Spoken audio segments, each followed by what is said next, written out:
সর্বপ্রথমে আমি ইন্টারন্যাশনাল বেদান্ত সোসাইটির প্রতিষ্ঠাতা, উপাস্য এবং প্রাণপুরুষ শ্রী শ্রী ভগবানের শ্রীচরণে আমার শতকোটি প্রণাম জানাই।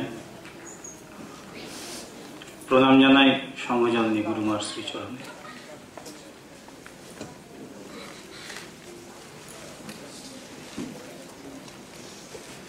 আজ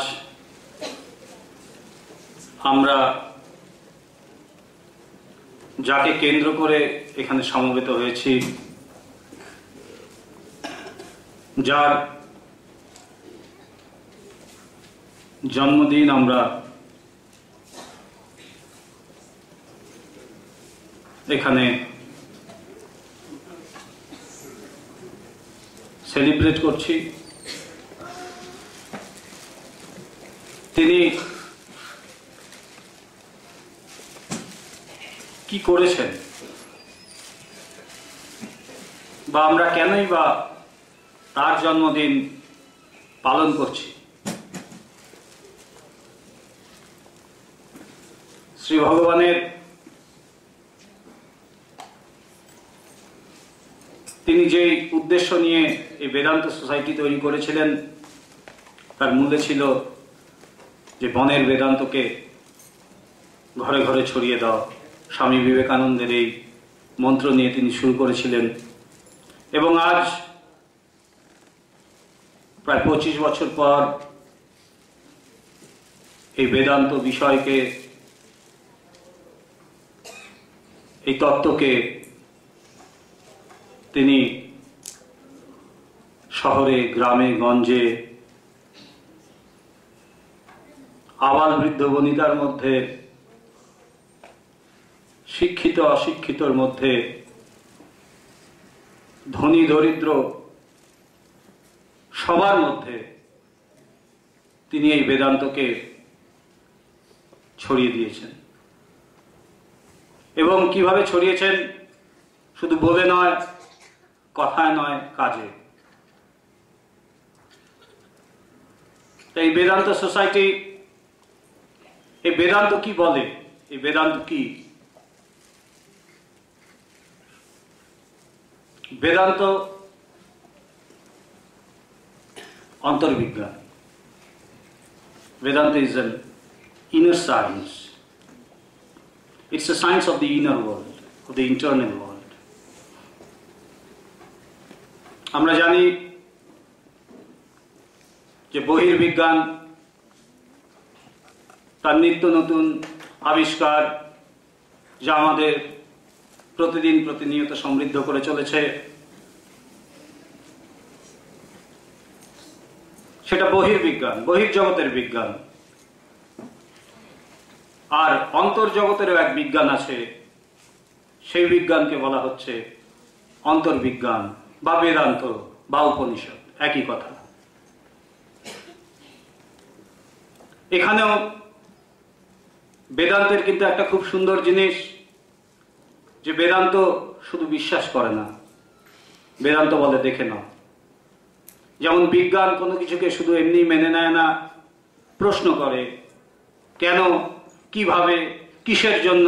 যার জন্য আমরা আজকে সবাই যুক্তিবাদী, আমাদের মন, আমরা সায়েন্সকে দেখি সব কিছুর পেছনে, বিজ্ঞানকে খুঁজি। এটা কি বিজ্ঞানসম্মত? আমরা কথায় কথায় বলি, ইজ ইট সাইন্টিফিক? এর পেছনে কি কোনো বিজ্ঞান আছে? এবং তা যদি থাকে আমরা তাকে মেনে নিই। ঠিক সেইভাবে বেদান্তও কিন্তু কোনো কিছুকে শুধু মেনে নেয় না,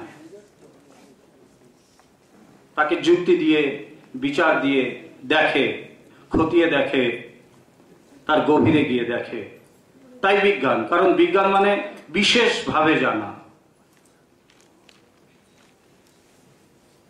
বৈজ্ঞানিক আমরা যা দেখি মেনে নিই, কিন্তু বৈজ্ঞানিক তার গভীরে যায়। ঠিক সেইভাবেই আমাদের ঋষিমুনিরা, যাদের আমরা ঋষিমুনি বলি, তারা যা চলছিল, যা দেখছিলেন, তারা শুধু তাকে মেনে নেয়নি, তারা প্রশ্ন করেছে। এবং এই প্রশ্নের থেকেই আমরা দেখি উপনিষদে খুব সুন্দর এক জায়গায় আছে, কেন উপনিষদে প্রথমেই বলছে কেন শীতম প্রতিতি প্রশীতম মনঃ কেন প্রাণ প্রথম প্রৈতি যুক্তঃ কেন শীতাম বাচমিমাম বদন্তি চক্ষুশ্রোত্র কৌদেব জুনক্তি। অর্থাৎ তারা প্রশ্ন করেছে, আমরা কি জানি? আমরা জানি চোখ দিয়ে দেখি, কান দিয়ে আমরা শুনি, নাক দিয়ে আমরা ঘ্রাণ নিই, মুখ দিয়ে কথা বলি, আমরা জানি, মেনে নিয়েছি। তারা মানেনি, তারা প্রশ্ন করেছে। তারা প্রশ্ন করেছেন, কি প্রশ্ন? যে চোখ কি নিজের ইচ্ছায় দেখে? স্বইচ্ছায় কি সে দেখে, না তাকে কেউ প্রেরিত করে দেখার জন্য? কান কি নিজের ইচ্ছায় শোনে, নাকি তার পেছনে কোনো শক্তি তাকে ঠেলে দেয় শোনার জন্য? মুখ কি তার নিজের ইচ্ছায় কথা বলে, না তাকে কি কেউ প্রেরণা যোগায় কথা বলার?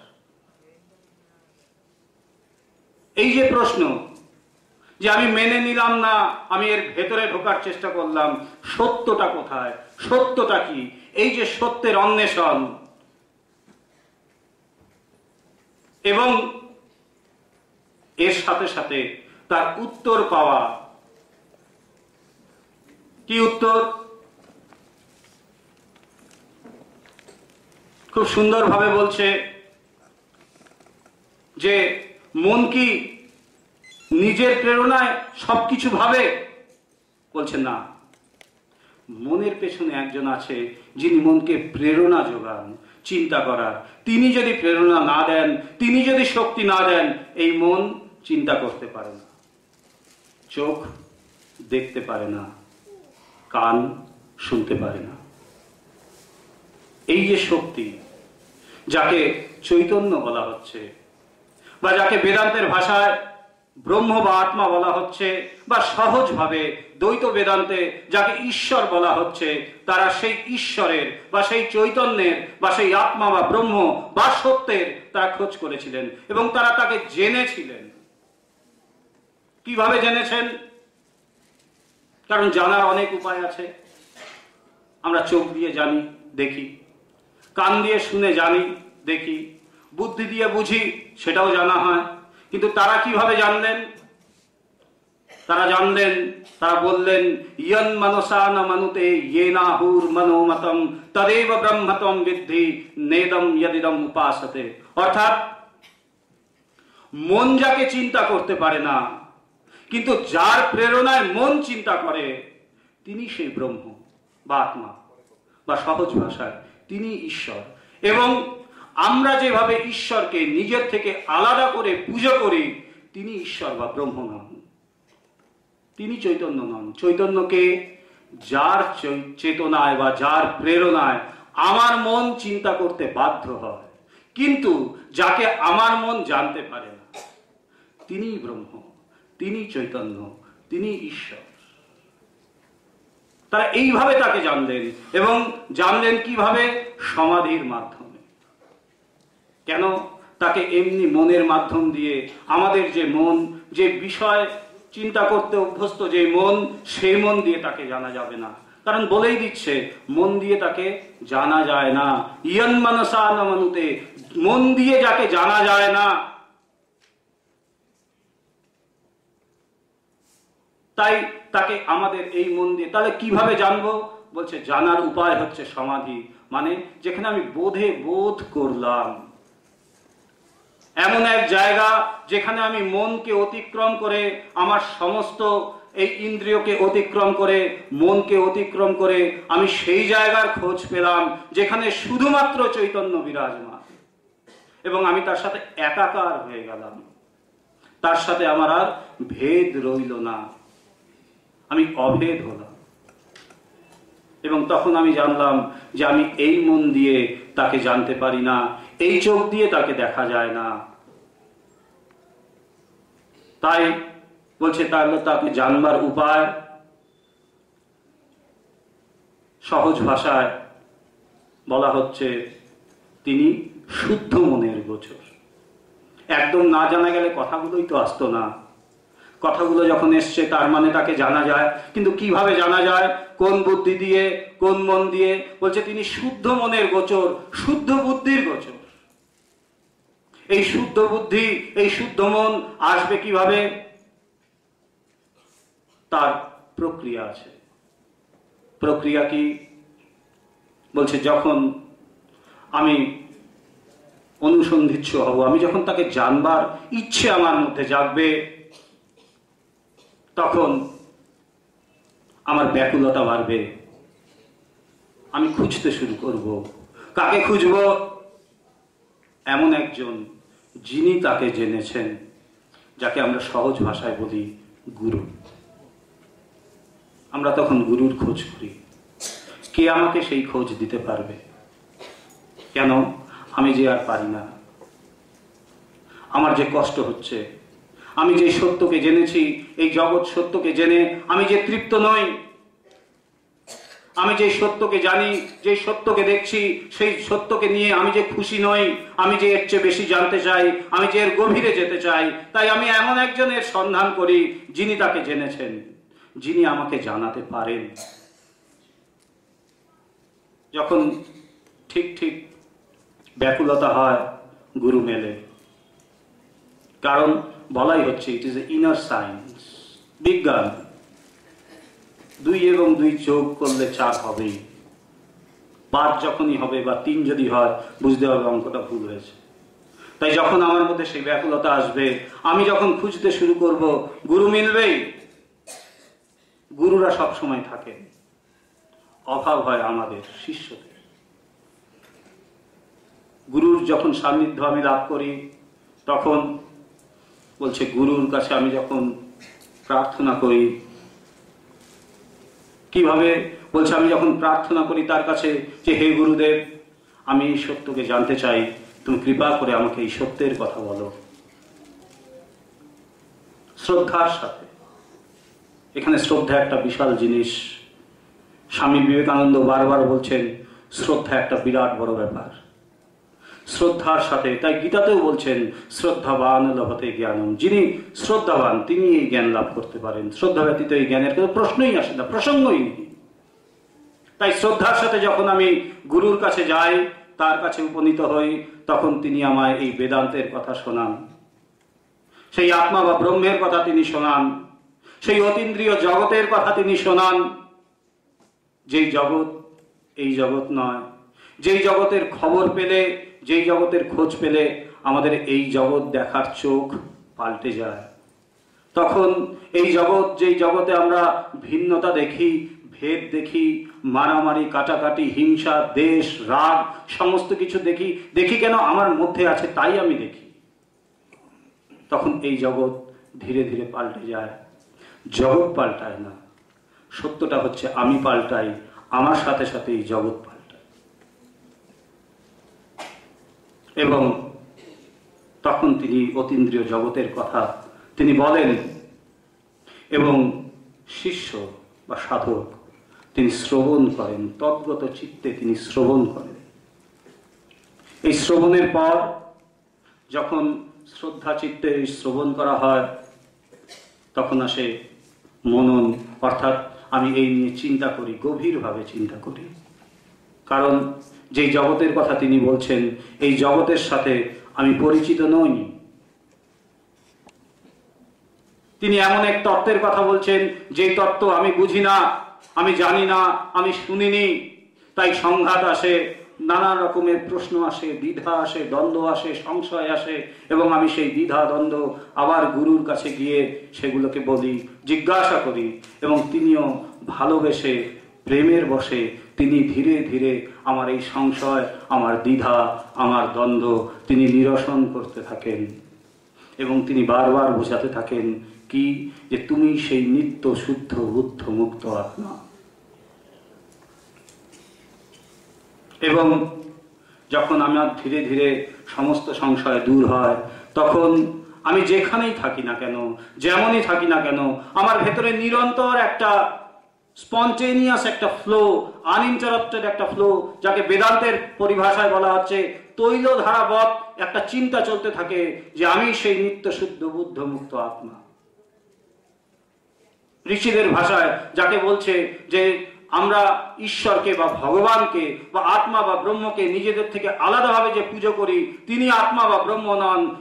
যেই ব্রহ্মের বা যেই শক্তির দ্বারা আমি কথা বলছি, আপনারা শুনছেন, আমরা দেখছি, প্রতিনিয়ত যাকে আমরা ব্যবহার করছি সমস্ত কিছু করার জন্য, তিনিই ব্রহ্ম, তিনিই আত্মা। এবং গুরু সেইভাবেই আমাদের শিক্ষা দেন যে তুমি সেই আত্মা, তুমি সেই নিত্য শুদ্ধ বুদ্ধ মুক্ত আত্মা। এবং তখন আমার মধ্যে এই তৈল ধারাবত এই চিন্তা চলতে থাকে যে আমি সেই নিত্য শুদ্ধ বুদ্ধ মুক্ত আত্মা। একে বলা হচ্ছে নিদিধ্যাসন। আমি যাই করি না কেন আমার মধ্যে সব সময় এই চিন্তা চলতে থাকে। তার মানে এই নয় যে আমি সব ছেড়ে দিই, আমি যাই করি না কেন। যেমন একটা উদাহরণ দিলে বোঝানো যাবে, মায়ের যখন বাচ্চা ছেলে, সে যখন জ্বর নিয়ে স্কুলে যায়, কিন্তু স্কুলে যেতে হয়েছে, পরীক্ষা আছে, তখন ছেলেকে স্কুলে পাঠালেও, ছেলে চোখের আড়াল হলেও মা সমস্ত কাজ করে ঘরের ঠিকই, কিন্তু তার মন কিন্তু পড়ে থাকে ছেলের দিকে সারাক্ষণ। সে সমস্ত কাজ করছে ঘরের, কিন্তু তার মন সারাক্ষণ ছেলের দিকে, ছোট্ট বাচ্চাটার দিকে। ও কেমন আছে, বা শরীর ঠিক আছে তো, ভালো আছে তো, ঠিক মতন সব করতে পারছে তো। সে ঘরে থাকলে কি হবে, মন তার ছেলের কাছে। ঠিক সেইভাবেই তৈল ধারাবত আমি যাই করি না কেন, যেখানেই থাকি না কেন, যেই কর্মক্ষেত্রেই থাকি না কেন, তা কোনো বড় কথা নয়। বড় কথা হচ্ছে গুরুর কাছ থেকে তদ্গত চিত্তে এই শ্রবণ করার পর আমার যখন ঠিক ঠিক মনন হয়, তারপরে এই নিদিধ্যাসন আসতে থাকে। আমি যেখানেই থাকি না কেন আমার মধ্যে এই চিন্তা নিরন্তর চলতে থাকে যে আমি সেই নিত্য শুদ্ধ বুদ্ধ মুক্ত আত্মা। এবং এর গভীরে আমি যখন ডুবে যাই, কারণ এটাও চিন্তা, এটাও একটা চিন্তা। যতক্ষণ চিন্তা ততক্ষণ ব্রহ্ম নেই, কারণ ব্রহ্ম চিন্তারও পারে। এই চিন্তা করতে করতে যখন এই চিন্তায় আমি তন্ময় হয়ে যাই, এই চিন্তা যখন ডুবে যায়, এই চিন্তা যখন সরে যায়, তখন যা থাকে সেটাকেই বলা হচ্ছে সমাধি। অর্থাৎ আমার আর ব্রহ্মের মাঝখানে কোনো বাধা নেই। আমি সেই ব্রহ্মের সাথে মিলেমিশে একাকার। তখন আমার এই চিন্তাও নেই যে আমি সেই ব্রহ্ম, কারণ যখন আমি চিন্তা করছি তখনও তো আমি তার থেকে আলাদা। তখন সেই চিন্তাও থাকে না, তখন শুধু থাকে বোধ, এবং একটা নিটল বোধ, চৈতন্য। একেই বলা হচ্ছে সমাধি, যেখানে আমি সেই ব্রহ্ম বা আত্মাকে বোধে বোধ করি। এবং তখন আমার এই জগৎ পাল্টে যায়, এই জড় জগৎ চৈতন্যে পরিণত হয়। এই জগৎ, যেই জগৎ আমাকে এতদিন দুঃখ দিয়ে এসছে, যেই জগৎ আমার ভয়ের কারণ ছিল, যেই জগৎ থেকে আমি পালাবার চেষ্টা করেছি, যেই জগৎ আমার বিভিন্ন সমস্যার কারণ ছিল, সেই জগৎই যখন চুপি সারে পাল্টে যায়, পাল্টায় আসলে আমার জ্ঞান, সেই চুপি সারে পাল্টে যায়, তার সাথে সাথে আমার জগৎও পাল্টায়। তখন এই জগৎই আমার কাছে আনন্দময় হয়ে যায়, পরিপূর্ণ হয়ে যায়। তখন আমিও বলি ঋষিদের ভাষায় যে ওম পূর্ণমাদাঃ পূর্ণমিদং পূর্ণাৎ পূর্ণমুদচ্যতে, সমস্ত কিছু পূর্ণ, কোথাও কোনো অপূর্ণ নেই, কোথাও কোনো অভাব নেই, সমস্ত কিছুই পূর্ণ, সমস্ত কিছু মধুময়, সমস্ত কিছু সুন্দর, শুধু সুন্দর সুন্দর আর সুন্দর। এই বেদান্তের আসল কথা। এবং আজ যার জন্মদিন পালন করতে আমরা এখানে এসেছি, তার জীবনের একটা বিরাট বড় জিনিস হচ্ছে তিনি এই দুরূহ তত্ত্বকে, যে তত্ত্ব এতদিন গিরি গুহায় আবদ্ধ ছিল, তারপর যাকে স্বামীজি বলেছিলেন যে একে নামিয়ে নিয়ে আসতে এবং ঘরে ঘরে ছড়িয়ে দিতে, তিনি সেই দুরূহ বেদান্ত তত্ত্বকে তিনি নামিয়ে নিয়ে এসে মানুষের মাঝখানে ছড়িয়ে দিয়েছেন, আমাদের মাঝখানে ছড়িয়ে দিয়েছেন। আমরা তো তার সবচেয়ে বড় প্রমাণ। এর চেয়ে বড় প্রমাণ আর কি চাই? আজ তার জন্মদিন, তাই শুধু এখানে নয়, শুধু কলকাতার বিভিন্ন জায়গায় নয়, শুধু পশ্চিমবাংলায় নয়, ভারতবর্ষে নয়, সমস্ত পৃথিবীর বিভিন্ন জায়গায় তার এই জন্মদিন পালিত হচ্ছে। কারণ তিনি এত বড় তত্ত্বকে সহজভাবে মানুষের মাঝখানে, আমাদের মাঝখানে নিয়ে এসছেন। এই বলে আমি আমার বক্তব্য শেষ করছি। এরপরে আরো বক্তারা আছে। জয় ভগবান।